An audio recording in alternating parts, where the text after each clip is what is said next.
Merci d'être au rendez-vous d'Économie Le Max sur i24 News. Au programme aujourd'hui, nourrir la planète, énergie pour la vie. Le thème choisi pour l'exposition universelle de Milan est engagé. 1,3 milliard de tonnes de nourriture gaspillées chaque année dans le monde. Trouver l'équilibre entre disponibilité et consommation des ressources, c'est le défi. Quelle est la réponse des politiques et quel rôle pour la technologie? Reportage dans un instant. Et puis également dans cette édition, gros plan sur l'industrie du tourisme. Un salon majeur international du secteur se tiendra la semaine prochaine à Tel Aviv. Au cœur des enjeux, la région Méditerranée. Nous recevrons Alain Seban dans quelques minutes, fondateur des écoles d'hôtellerie Vatel.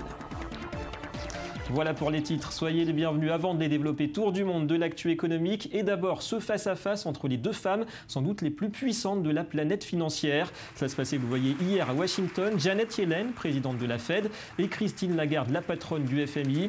Et la première citée a fait vaciller Wall Street quasiment en direct et en quelques mots, en estimant que la valorisation des marchés boursiers était relativement haute et que cela était source de dangers potentiels. On écoute un extrait de ces échanges. Dans l'ensemble, les valorisations du marché des actions sont à ce jour assez élevées.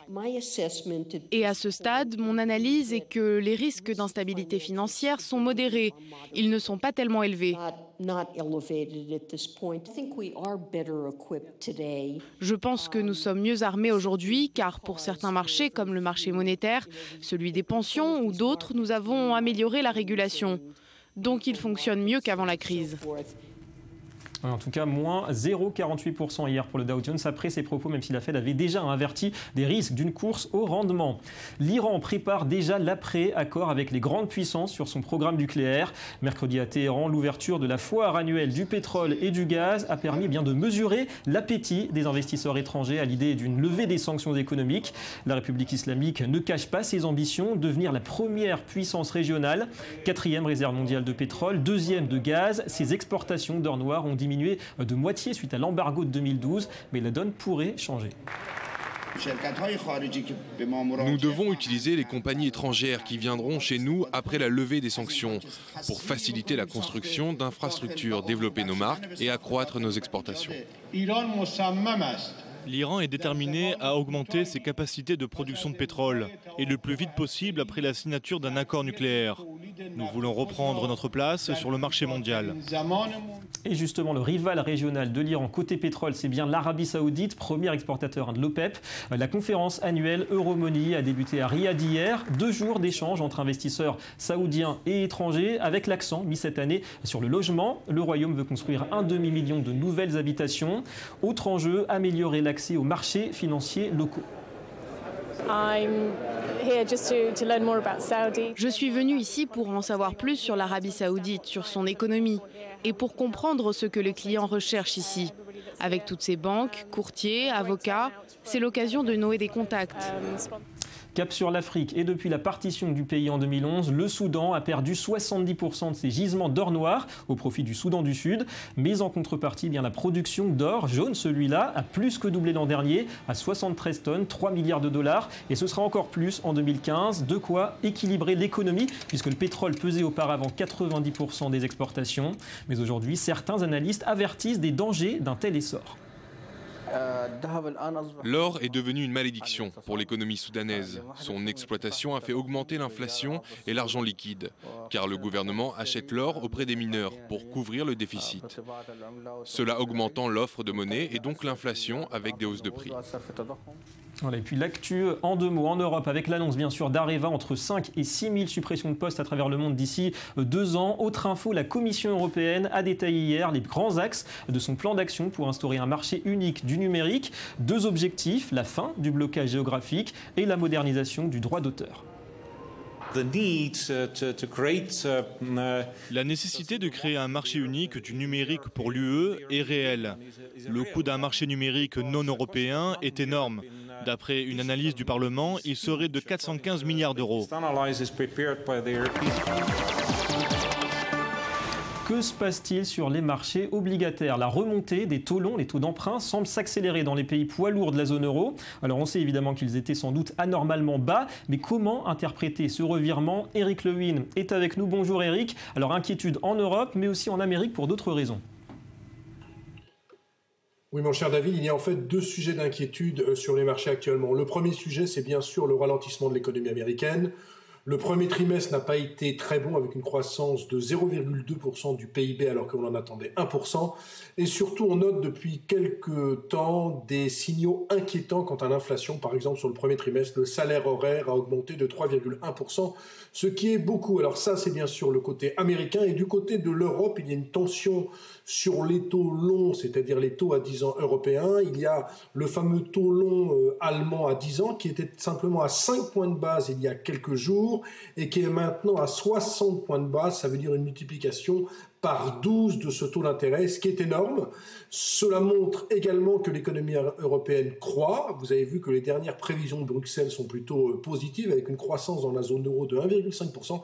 Et donc les investisseurs se disent qu'il faut mieux vendre les obligations pour se mettre sur d'autres produits. C'est pour ça qu'il y a une tension sur les taux actuellement. Bien sûr, tout cela aurait des répercussions sur les marchés financiers. Par exemple, à Paris, en quelques semaines, le marché parisien a perdu quelques 300 points. Il pourrait en perdre encore 200 avant d'espérer un rebond. Ouais, les indices européens et la dette sous haute surveillance. Merci Eric. L'exposition universelle de Milan a ouvert ses portes vendredi dernier. Alors d'emblée, elle pose la problématique de l'alimentation à travers le monde. Près d'1 milliard de personnes souffrent de la faim quand 3 millions d'autres décèdent chaque année pour cause de surpoids. Alors les quelques 140 pays représentés en Italie sont invités à partager leurs réflexions, leurs solutions pour mieux répartir les ressources. Ayman Sixek s'est intéressé en particulier au pavillon israélien. On regarde son reportage avec Johanna Citruc. C'est un visage radicalement différent que vient d'adopter Milan, et ce pour les 6 prochains mois. Le 1er mai, l'exposition universelle y a ouvert ses portes. Créé au 19e siècle, l'événement a lieu tous les 5 ans. Il a pour but de révéler au grand jour les innovations du moment. Et cette année, c'est l'alimentation qui est à l'honneur avec le thème « Nourrir la planète, énergie pour la vie ». Objectif : trouver des solutions pour combattre la faim dans le monde. Ce que nous essayons de faire, c'est d'éduquer les gens, les inciter et les pousser de façon à ce que lorsqu'ils partent d'ici, ils aient vraiment envie de faire quelque chose de petit ou grand, pour aider à résoudre ce problème. Un problème face auquel les quelques 140 pays représentés à Milan rivalisent d'ingéniosité. Dans son pavillon, à côté de ses voisins du Moyen-Orient, l'équipe israélienne arbore une paroi verticale quelque peu étrange. Une des choses les plus intéressantes, et c'était aussi un défi, c'est que c'est la première fois que nous cultivons du riz sur un mur vertical, et aussi sans eau, mais avec un système d'irrigation. Une structure impressionnante qui possède même sa propre doublure. En fait, nous avons le même mur que nous conservons à l'abri. Comme ça, s'il y a le moindre problème, nous pouvons rapidement remplacer les plantes. Et nourrir les 9 milliards d'êtres humains que comptera la planète en 2050 pourrait coûter très cher. C'est pourquoi cette année encore, Israël a investi une somme considérable pour son projet. C'est un projet très coûteux, un projet d'environ 12 millions d'euros. C'est effectivement similaire au montant qu'Israël a investi il y a 5 ans pour l'exposition universelle en Chine. C'est comme les Jeux Olympiques des expositions. Les gens viennent ici pour profiter les uns des autres. Mais parfois, rien ne sert d'investir des montants faramineux. En Israël, ce n'est pas l'argent, mais plutôt l'accessibilité et la gratuité de certaines informations qui permet au pays d'exceller en termes d'innovation. Souvent, les gens se demandent pourquoi Israël réussit aussi bien. L'une des raisons du succès d'Israël, c'est parce que toutes les informations sont gratuites. Par exemple, tous les résultats de la recherche et développement sont accessibles gratuitement. Avec déjà 10 millions de billets vendus et quelques 25 millions de visiteurs attendus, l'exposition universelle pourrait générer jusqu'à 10 milliards d'euros de chiffre d'affaires. Un véritable coup de pouce pour l'économie italienne qui peine à redémarrer. De vrais enjeux économiques bien entendu pour cette expo universelle, portes ouvertes d'ailleurs jusque fin octobre. Allez, autre destination, le monde du tourisme a rendez-vous à Tel Aviv la semaine prochaine. 22e édition de la conférence Eurodip, ce sera à partir de jeudi prochain. Un événement parrainé par l'OMT, l'Organisation mondiale du tourisme. Alors le thème, le tourisme en Méditerranée. Eurodip, il faut savoir, rassemble plus de 150 écoles d'hôtellerie, tourisme, issues d'une quarantaine de pays. Et l'objectif de cette conférence, c'est de réfléchir aux évolutions des métiers du secteur. Et nous avons le plaisir d'accueillir accueillir le président d'honneur d'Eurodip, Alain Seban. Bonjour. Bonsoir. Merci d'être avec nous. Alors vous avez fondé l'école Vatel en 1981, école internationale de management pour les métiers de l'hôtellerie et du tourisme, qui est devenue une référence internationale et qui organise justement cette conférence Eurodip. D'abord, expliquez-nous en quoi cet événement est exceptionnel. C'est la première fois qu'il a lieu en Israël. Tout à fait, tout à fait. Vous savez, quand il y a 3 ans, j'ai proposé la candidature, parce qu'on propose des candidatures pour organiser une conférence à Eurodip, j'avais proposé la candidature d'Israël. Bon, il y avait d'autres pays qui ont proposé aussi la candidature, et quand l'année dernière, le conseil d'administration a décidé que cette 22e conférence se tiendrait en Israël, j'étais très fier. Très fier parce que amener tous mes amis, parce que tous les directeurs d'école, c'est moi qui ai fondé Eurodip, et donc qui en ai assuré la présidence pendant 15 ans. Donc tous ces directeurs des écoles hôtelières sont mes amis. Et mon enthousiasme était de les faire venir en Israël pour découvrir ce magnifique pays. Puis ça accompagne l'essor aussi du tourisme en Israël ces dernières années. Alors on va parler justement un petit peu de cette économie du tourisme, cette industrie même, faudrait dire, du tourisme. 1,1 milliard de voyageurs à travers le monde l'an dernier, d'après l'OMT. Alors on n'arrête pas de battre des records, pas de crise pour le secteur. Est-ce que la place du tourisme dans l'économie, cette influence, finalement, ça en fait un secteur stratégique pour l'économie et peut-être pour d'autres Indiscutablement, indiscutablement, dans tous les pays du monde. C'est vrai que la France est aujourd'hui le premier pays touristique à accueillir autant. 80 millions de personnes viennent en France chaque année pour découvrir la France et faire du tourisme. C'est vrai que c'est un développement indiscutable. Simplement un exemple, la Grèce, qui a subi une crise économique extraordinaire. 20 millions de touristes. Le tourisme a augmenté pendant la crise. Et donc, c'est peut-être grâce à ça que la Grèce se relèvera demain. Alors justement, l'influence du tourisme, on imagine qu'elle a aussi des impacts sur certains choix budgétaires des États, les infrastructures, les transports. Bien sûr, bien sûr. Bien sûr, et particulièrement les transports. Je me rappelle au Maroc, il y a 10 ans, quand le roi a déclaré ciel ouvert, ce qui est le cas aujourd'hui en Israël, puisque l'année dernière, le gouvernement a déclaré ciel ouvert en Israël. C'est vrai que ça pousse le tourisme d'une façon formidable. Et les liaisons qui sont instaurées depuis 1 an, juste entre la France et Israël, sont formidables. On n'avait pas de vol de Lyon à Tel Aviv. Aujourd'hui, il y a 2 vols par semaine. Des intérêts croisés, des impacts sur d'autres secteurs. Et au niveau des métiers, alors l'évolution des métiers du tourisme en fonction de cette évolution du marché, comment ça évolue ?